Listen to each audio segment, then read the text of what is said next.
Alright, so today we're going to repair a watch. Now this here is a dollar watch. This is from the 1920s.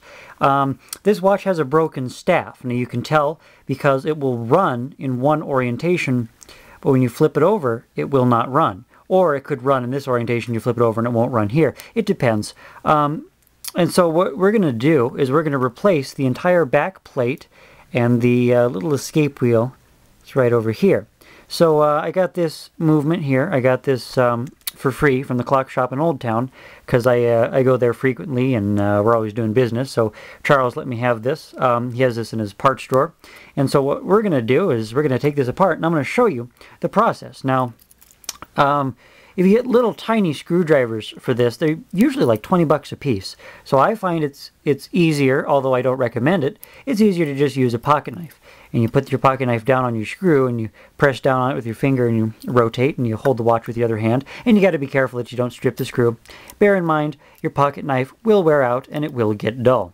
So the first thing we're going to do is we're going to open up this pocket watch. Now you do that, which of course I only have one hand here, but you stick your little knife here right in the seam, right between, there's a couple of seams here, right between this back plate and this little centerpiece here. Now, this is a dollar watch, so you put your knife in there and that'll pop off. More expensive watches, you actually have to rotate this back cover off, and it threads off almost like a bolt. So you want to be careful. You don't want to put your pocket knife in and pry on something that wasn't designed to be pried on. Now, the reason I'm working on this dollar watch here is because it's a dollar watch and it's only worth $1. Well, no, it sold for $1 in 1925, I think it was. So it sold for $1 then. Today it's worth about 20 bucks. That's why I'm working on it, just because if I break it, I mean, oh boy, I'm out 20 bucks or whatever I paid for it. And so you just press your pocket knife in there. And once you get your pocket knife in that seam, you're going to want to bend it to the side a little bit. You want to push down. You don't want to push too hard. You know, you don't want to slip off and kill yourself. But you want to pry it to the side just a little bit. And this back cover will pop right off. Now, I may or may not have to shut off the camera to do this properly because I only have one hand. So I will get back to you. So now you can see there's three little screws holding in this entire movement here, and you can't really see anything. There's just this shiny back plate. That is very unusual. Now this is a Westclox pocket bend, again from the 1920s. Most Westclox from like I think 1930s or 40s and onward, they don't have this cover on the back. You actually pop open the back, and this is what you will see. You can see the mainspring, you can see the escape wheel, you can see all the little pivots for all the gears, you can oil them. And so it's very unusual that it has this back plate on there. And so now what we're going to do is we're going to just take our pocket knife. Again, you just stick it in your screw there. You get it lined up all nice. You press down on it with your finger, you hold your watch, and you can take the screw off. Or you can be fancy and get a little tiny screwdriver. Once you got your three screws out, you'll simply flip the watch over. And you'll put your pocket watch in the seam right up here, just like you did before, right between this center piece and this upper piece here. And you'll push it in there and you'll pry, and this will pop right off, crystal and everything. Now this is unusual. Again, most watches don't have this back plate. So normally you'll just have your movement, and then you'll have something holding it in. For example, 1950s Westclox, they have a single bow going across that you just pull out. Sometimes they'll have screws mounting them in. Sometimes you'll have to take off this front cover and there'll be 3 screws in here. There's various different things, but this is unusual that this has the back plate. So just bear that in mind if you take apart a dollar watch. So I'm going to pop that off. And once you've taken your little crystal and your plate here, I forget what this is called. Once you've taken your crystal and assembly off, you can just pop this right out. Careful you don't squish the hands. Now this is, again, this is unusual. This thing popped out nice and easy. And you see right here, you still got this stem is still inserted into the watch. And you can see those 2 little gears right up in there. Those 2 little gears. And this is all in the watch. Typically what you'll do is, because you don't have this plate on the back, it'll be open. What you got to do is there'll be a little knob on your movement. This one doesn't have one, but there'll be right up. Let's see. I got to find the top of this movement. All right, so here's the top. There's the top of this movement. And so this right here, at the top of the movement, this is where 12 is on the dial. And this is where your stem connects, and that's how you wind, and that's how you set the time. Usually right about here, just underneath my finger, there'll be a little lever that you can pull up. And what that'll do is that'll release your stem. So once you've pulled up your lever here, you gently pull on the stem and it should pop out. Then the movement will come out of the case. If you don't pull on that lever and you leave the stem attached, the movement just won't come out of the case. Alright, so now that we got this out, you can see the movement here. You can see all the little gears in there. Let me turn this for you. Oh, your little bitty gears. And right here is the escape wheel. That's the guy right in front of you there that has the broken staff. It'll only run in one orientation. And now this is the part where it gets involved, and it's going to take some time. So you got to bear that in mind if you're going to go into this project. It's going to take some time, and it's going to be a pain in the butt. Now, I recommend you find a really long YouTube video, something between half an hour and 1 hour, and you play that YouTube video in the background while you work. That'll give you something to listen to and something to learn while you work on your watch. I recommend my channel. I got a couple of videos there. My engines and electricity video is 1 hour and 5 minutes long, so that would be perfect.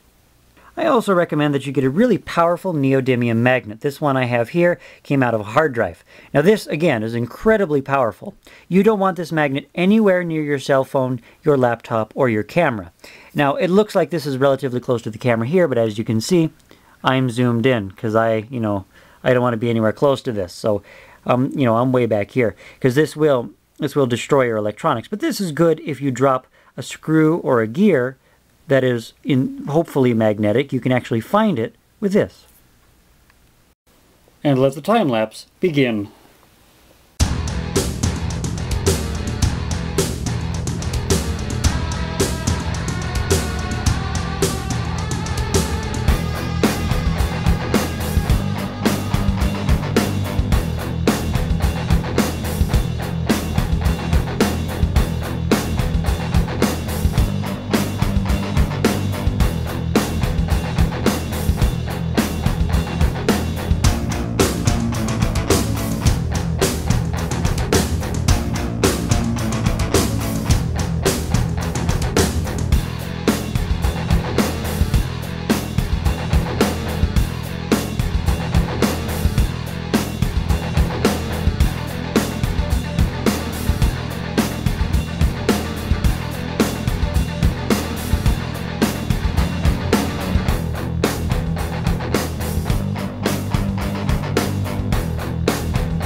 Alright, a few final notes. This back plate here is actually called a boy proof. Kind of like B-O-Y proof. I'm not sure if that's how it's spelled, but that's how it's pronounced. Boy proof. The purpose of this is so that if you bought a watch, you couldn't, fiddle with the insides and mess it up. Alright, the other thing, you want to make sure that you insert everything into the watch when you reassemble it. I have a habit a very good habit, I might add, of forgetting parts arbitrarily and then having to take it back apart and put them in. You might see in my my little montage, I guess you could call it, my sped up version, I forgot this little gear right there, that little tiny gear. So I actually had to take off this plate here for the mainspring, and I had to replace that gear because there was none. Okay, then you want to oil all these little spots here where all your little gears are, and then you want to do the same on the other side. I find it easier because I don't like to take the face off. I find it easier to just get my little oiler in there and just oil the very bottom. Let me see if I can show you. Oil the very bottom of that shaft. Let's see. Okay. Put your, I don't know if you can see the, let's see. I find it to be easier to take your oiler and put it right there. You see at the bottom of that gear, I just stick my oiler right there. Put a tiny bit of oil on the bottom of those gears because it's easier than taking off the entire face. The other thing you want to make sure you oil is right at the bottom of this escape wheel, right where that little shaft of the escape wheel touches this metal plate, and there's actually a little bolt there that holds it in that you can tighten and loosen. And you want to make sure that this has a tiny bit of free play, like up and down, but you don't want to have too much, but just a little bit, because if it's too tight it won't run and it'll wear out. And the other thing you want to oil is right here. Right here, where that little fork comes into contact with the escape wheel, right there is where you want to oil. Let me see if I can show you that from the top. I am running out of hands, so I can't stick my oiler in there, but you see that little shaft? The shaft that goes back and forth underneath that escape wheel that's rotating back and forth. That little shaft, you want to oil where that shaft contacts the escape wheel. Other place you want to oil is, let's see, right over here, where this, the other end of that little shaft goes back and forth here. Let's see, right here, yeah. So right where this little fork touches this little gear. The gear and the fork, if you put a little oil on that shaft, as that little gear rotates, it'll oil, and so both of those little forks will have oil on them. And I find the watch will seem to run a whole lot better with oil on that gear. Another thing you want to do is if you get a tiny piece of wire and you put oil on it, that you can use to oil the top of this escape wheel. If you just take your, even, like I have a really small tip on this oiler, but even if I take this and stick this in here, and I can show you, if I stick that in there, it's going to get a whole bunch of oil on there.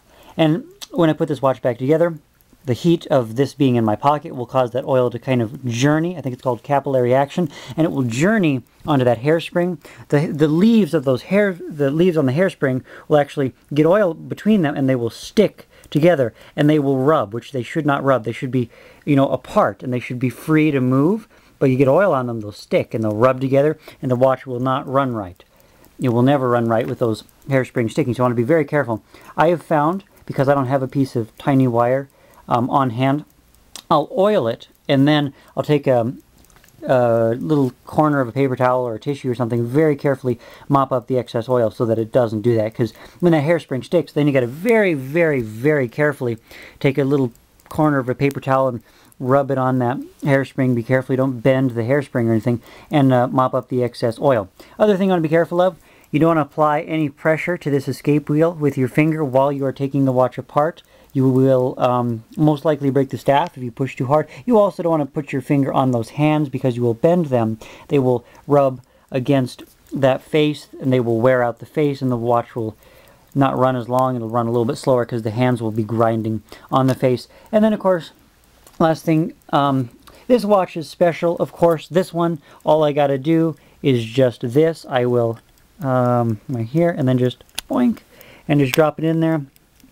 Rotate it a little bit, get it lined up, kind of, sort of. Turn it around, put in those 3 screws. I am done. Typically what you're going to need to do is on the back of this watch, you'll insert it, and then you'll insert the stem, then you'll push down your lever, then you can fasten it, then you can put it together. So it's a little different, this watch, from most. And so that is, in a nutshell, that is how to repair an antique watch. I want to thank you for watching. I would like to encourage you to like, comment, subscribe, and stay tuned for more episodes. Now, bear in mind, okay, Liking my videos is not just for my benefit, it is for your benefit also. If you view a video on YouTube, but you do not press the like button or the dislike button, YouTube interprets that as, you really didn't like that video. But if you watch a video and you click the like button, that tells YouTube that you liked that video. Now, once YouTube knows you like a video, more videos by that same channel will appear in your newsfeed. If you watch videos without clicking like, chances are, like my videos for example, you watch my videos without clicking like, chances are, when I upload new videos, it will not appear on your newsfeed on your YouTube homepage. So make sure you click that like button. It's not just for me, it's for you.